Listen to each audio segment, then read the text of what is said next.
तो बच्चों चलिए हम आगे चर्चा करते हैं। जैसा कि पिछले वीडियो लेक्चर में हम लोगों ने किसके बारे में जाना था, हम लोगों ने कोरियालिस फोर्स के बारे में चर्चा की, साथ साथ हम लोगों ने प्रेशर एंड सरफेस विंड की चर्चा की। ठीक है, तो उसमें हमने जाना कि किस तरह से साउथ वेस्ट मानसून की उत्पत्ति होती है। इसको आपको आउटलुक के माध्यम से बता भी दिया गया, साथ साथ मैप के माध्यम से, ग्लोब के माध्यम से आपको समझाने का प्रयास किया गया। ठीक, तो अब इसमें हम जो अपर एयर सर्कुलेशन में जो सबसे महत्वपूर्ण बात है जेट स्ट्रीम की, उसकी चर्चा करते हैं। ठीक है, तो जेट स्ट्रीम क्या है? There is a narrow belt of high altitude zones, there is a narrow belt of wind in a high altitudinal zone. ठीक है, ये क्या मिलता है? In a high altitudinal zone above 12,000 metre, लगभग 12,000 मीटर की ऊंचाई पर, ये ट्रोपोस्फियर में लगभग 12,000 मीटर धरातल से 12,000 मीटर की ऊंचाई पर जो एक नैरो प्रेशर बेल्ट बनता है जिसमें विंड मूवमेंट करती है, जिनकी स्पीड बहुत ज्यादा होती है, उन्हीं को हम जेट स्ट्रीम कहते हैं। देखिए नाम ही है जेट, और आपने सुना होगा लड़ाकू विमानों को क्या बोलते हैं? जेट प्लेन बोलते हैं, क्योंकि स्पीड बहुत ज्यादा होती है। और जेट कहने का मतलब एक और है, ये स्ट्रीम है। स्ट्रीम और विंड में अंतर होता है। ठीक है, स्ट्रीम और विंड में स्ट्रीम का एक डिफरेंट डायरेक्शन होता है और इनमें विंड की मात्रा ज्यादा होती है। ठीक है, तो इस प्रकार से ये जेट स्ट्रीम जो है, जो तीव्रतर हवाएं हैं, जो 12,000 मीटर की ऊंचाई पर कहां चलती है? ट्रोपोस्फियर में चलती है। ठीक है, तो इसी पूरे जोन को हम, वो पूरा एरिया जेट स्ट्रीम का जोन कहलाता है। और अगर हम जाने तो इसकी स्पीड के बारे में अगर हम चर्चा करें तो this speed varies from season to season, season के अकॉर्डिंग इसकी स्पीड में अंतर होता है। They are strong in winter but weaker in summer, summer में इसकी स्पीड जो होती है about 110 kilometre per hour, but in winter 184 kilometre per hour. याद रखिएगा, जेट स्ट्रीम समर सीजन में 110 किलोमीटर पर आवर की गति से चलती है, लेकिन अभी हमने कहा कि it is stronger in winter, winter में ज्यादा स्ट्रांग होती है, इसलिए इसकी गति 184 किलोमीटर पर आवर होती है। अर्थात विंटर सीजन में जो जेट स्ट्रीम होती है वो ज्यादा स्ट्रांग हो जाती है। ठीक है, बात तो समझ आ गई होगी। ये चीजें आपको हमेशा याद रखना है, और ये कंपटीशन में ही बहुत पूछा जाता है। याद रखिए, कभी फर्दर कंपटीशन में भी बहुत ज्यादा पूछा जाता है कि जेट स्ट्रीम किस सीजन में ज्यादा स्ट्रांग होती है। तो सिंपल सी बात, अभी रट लीजिए, आपको स्पीड भी याद कर सकते हैं, 184 kilometre per our in winter and 110 kilometre per our in summer season. ठीक, तो इससे कंफर्म हो गया ना कि स्पीड किस सीजन में ज्यादा है। ठीक, चलिए आगे बात करते हैं। अब ये कौन सा एरिया है, मतलब यहां कहां चल रही होगी? आप हमें जानना, चुकी तो ग्लोब आपके लिए बनाया गया है आपकी सुविधा के लिए। भारत को हमने लोकेट कर दिया, इंडिया को लोकेट कर दिया है। अब यहां कहां है? आखिर हम इसका प्रभाव कहां देख रहे हैं? भारत पर देख रहे हैं ना। तो भारत के किस क्षेत्र में ये चल रही है? 20 से ये 23.5 डिग्री नॉर्थ है, ट्रॉपिक ऑफ कैंसर है। कहने का मतलब अभी जो हम बताएंगे तो ये एरिया क्या है, ये यहां से चल रही 27 से 30 डिग्री के आसपास, 27 से 30 डिग्री नॉर्थ लेट्यूड के आसपास ये रन कर रही हैं। तो कहने का मतलब ट्रॉपिक ऑफ कैंसर पर नहीं, अर्थात भारत के मध्य भाग पर जेट स्ट्रीम बिल्कुल रन नहीं कर रही है। कहां कर रही है? मध्य भाग से थोड़ा सा ऊपर, मतलब near about the northern plains of India, northern plain of India के लगभग ऊपर, मतलब इस क्षेत्र में लगभग वो गति कर रही है। तो 27 से 30 डिग्री नॉर्थ लेट्यूड, मतलब पूरा नॉर्दर्न एरिया आपका आ गया, जिसमें हिमालय माउंटेन भी शामिल है, नॉर्दर्न प्लेन भी शामिल है। तो उस पूरे क्षेत्र में जेट स्ट्रीम का सर्कुलेशन हो रहा है। ठीक है, याद रखिएगा, कहां? 27 से 30। तो भारत का मैक्सिमम कहां है? 37 डिग्री 6 मिनट नॉर्थ। तो 37 डिग्री मतलब हिमालय की पीक्स, तो हिमालय की पीक से थोड़ा सा नीचे का जो हिस्सा है और नॉर्दर्न प्लेन का पूरा हिस्सा, वो किसके अंदर कवर हो रहा है? वो जेट स्ट्रीम के अंदर कवर हो रहा है। वो चाहे समर की बात करते हैं या चाहे विंटर की बात करते हैं। इतनी बातें समझ आ गई? अच्छा, इससे होता क्या है? ये कहां, जब यहां सर्कुलेट कर रही है, इस पूरे जोन पर सर्कुलेट कर रही है, तो चलेंगी कहां? चलेंगी नीचे की तरफ। तो they blow to the south of Himalaya. तो कहां चल रही है? They blow to the south of Himalaya, Himalaya के साउथ अर्थात नार्दर्न प्लेन की तरफ इनका मूवमेंट होता है। और जब नार्दर्न प्लेन की तरफ मूवमेंट होगा तो निश्चित रूप से हवाएं क्या करती हैं? तापमान में बदलाव लाने का काम करती हैं।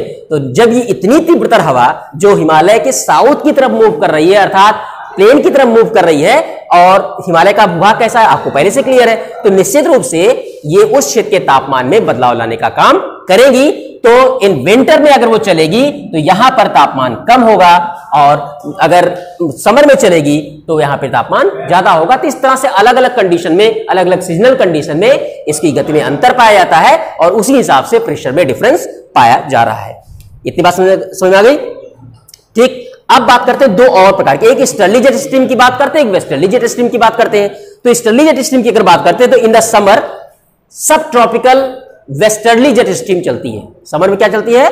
सब ट्रॉपिकल वेस्टर्ली जेट स्ट्रीम चलती है भारत में। In summer the subtropical westerly jet stream move north to the Himalaya.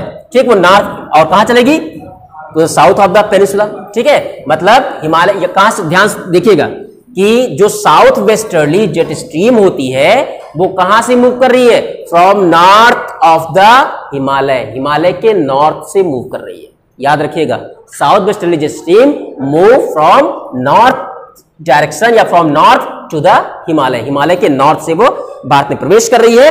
और उसके बाद इसका जो अपरेंट मूवमेंट है, इसका जो अपरेंट मूवमेंट है, अर्थात जो स्पष्टता दिखाई, ऐसे तो हम किसी मूवमेंट को देख नहीं पाते, इसलिए अपरेंट वर्ड का इस्तेमाल किया गया, मतलब आभासी।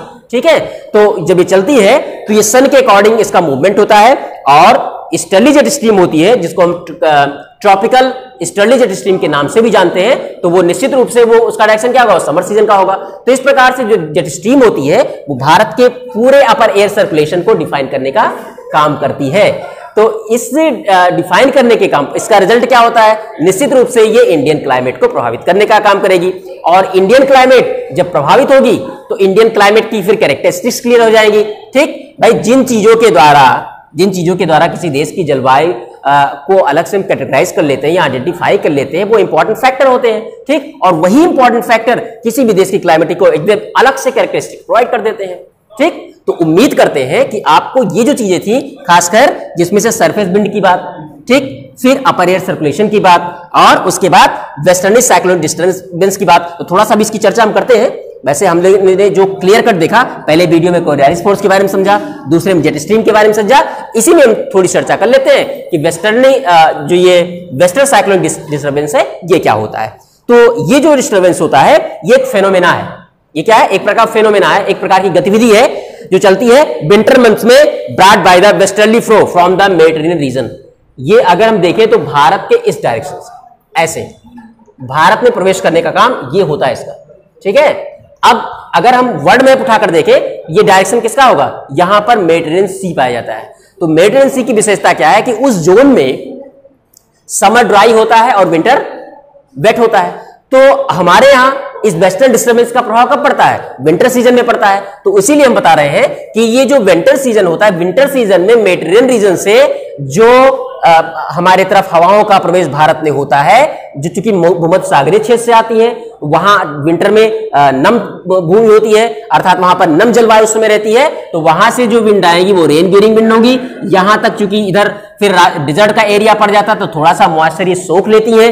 बचे हुए मॉइस्चर को ये भारत के उत्तरी पश्चिमी स्टेट में, जो राजस्थान का हिस्सा या खासकर उत्तर के मैदान है, पंजाब के हिस्से में, ये लगभग लगभग जनवरी फरवरी के महीने में वर्षा कर देती हैं। तो चूंकि इनका डायरेक्शन क्या होता है? वेस्ट होता है। और ये सीजन को चूंकि उस समय मौसम सुहावना होने के कगार पर होता है, किस महीने में? फरवरी या मार्च के महीने में। तो उस मौसम में डिस्टरबेंस प्रोवाइड करती है। क्या करती है? डिस्टरबेंस। कहां से?